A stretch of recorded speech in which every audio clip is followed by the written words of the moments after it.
है जहां पर काफ़ी एक्शन देखने को मिल रहा है, वो है गोल्ड फाइनेंसेस। आज आप देखेंगे तो कहीं ना कहीं पॉजिटिव ब्रोकरेज रिपोर्ट के बावजूद भी ये स्टॉक्स में थोड़ी सी पिटाई हो रही है। बट क्या कुछ चल रहा है इन सभी कंपनीज में, आइए समझते हैं अभिषेक से, जो कि पूरी डिटेल्स और पूरी रिसर्च के साथ हमारे साथ तैयार है। अभिषेक बताइए। जी हाँ, बिल्कुल। आज गोल्ड फाइनेंस वाली जो कंपनी है मुथूट और मणप्पुरम दोनों की तेजी पर ब्रेक लगती हुई दिख रही है और जो गिरावट है 2.5 से 3% के आसपास की के दोनों शेयरों में है।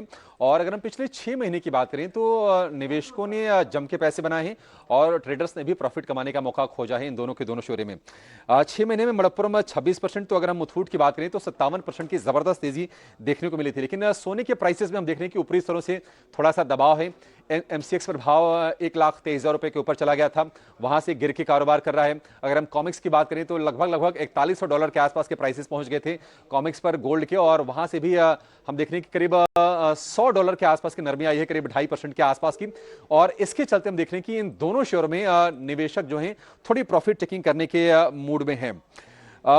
हुआ यह है कि देखिए, होगा ये कि सोने की जो कोलेट्रल वैल्यू है वो घटेगी सोने के अगर प्राइसेस पर अगर दबाव आता है, और इसके चलते गोल्ड लोन की जो डिमांड है उसमें कमी आ सकती है। इसके चलते आज हम प्रेशर देख रहे हैं।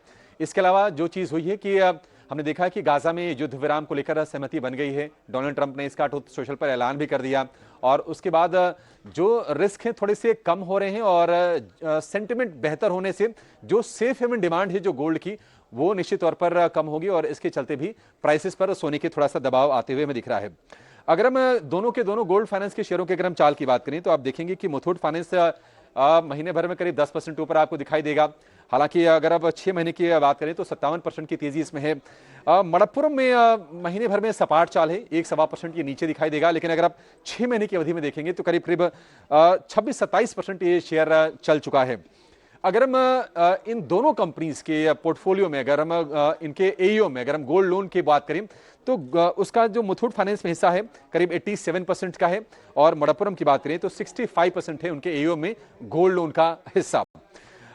सोने की अगर हम चाल की बात करें कि किस तरह के रिटर्न्स सोने ने दिए हैं, तो बहुत ही अमेजिंग ये साल बीता है। पिछले अगर हम महीने भर की बात करें 30 दिन में तो करीब 9% नेट रिटर्न है, 6 महीने में 22%, एक साल में करीब सोना 1.5 गुना हो गया, 49% के रिटर्न। और अगर हम 5 साल की बात करें तो डबल से ज्यादा सोने का भाव हो गया है।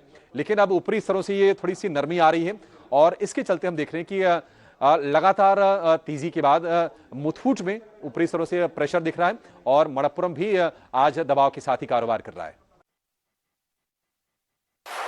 बहुत बहुत शुक्रिया अभिषेक है पूरी जानकारी देने के लिए कि क्या कुछ वजह है कि आज ऐसी पिटाई हो रही है गोल्ड फाइनेंसेस की। पर ऊपर के एक बार चार्ट चेक भी करिए, क्योंकि देखिए ये दोनों ही काउंटर्स में आज कई दिनों के बाद यू टर्न लिया है। हम सुबह बात भी कर रहे थे कि कहीं ना कहीं गोल्ड प्राइसेस बढ़ रहे हैं तो उसका एक फ़ायदा होगा। कुछ ब्रोकरेज रिपोर्ट्स भी पॉजिटिव थी, पर अभिषेक जिस तरीके से उन्होंने सब फैक्टर्स को हाईलाइट किया, ये काउंटर्स काफ़ी गिरावट का शिकार हो रहे हैं। कैसे देख रहे हैं आप इनको चार्ट्स पे? चार्ट्स पे अगर देखें तो जून 2023 से जो रैली शुरू किया था मुथूट फिनांस ने, उसके बाद 250% का रैली दिया था। तो फिलहाल मुझे लगता है एक बार प्रॉफिट बुकिंग चलेगा, और प्रॉफिट बुकिंग के चलते मुथूट फिनांस की बात करता हूँ तो 3080 3050 तक नीचे आ सकता है। बट डेफिनेटली मिड टर्म के लिए चार्ट्स अभी भी पॉजिटिव ही लग रहा है। ये counters definitely buy on dips ही रहेगा। बहुत बड़ा रिवर्सल तो मुझे नहीं लग रहा है, लेकिन शॉर्ट टर्म के लिए करेक्टिव फेज पे रहेगा। और मणप्पुरम की बात करें तो मणप्पुरम में भी ऑलमोस्ट सिमिलर पैटर्न है। इसमें जो रिसेंट जो टॉप बना था वो टॉप प्रीवियस टॉप से थोड़ा नीचे है, तो सेंटीमेंट थोड़ा वीक रहेगा शॉर्ट टर्म के लिए। 265 तक नीचे आ सकता है, और वापस एक बार ट्रेंड पॉजिटिव होगा जब ये 300 के ऊपर जाएगा। राइट, तो चलिए ये नज़रिया फिलहाल गोल्ड फाइनेंसेस को देख रहे हैं।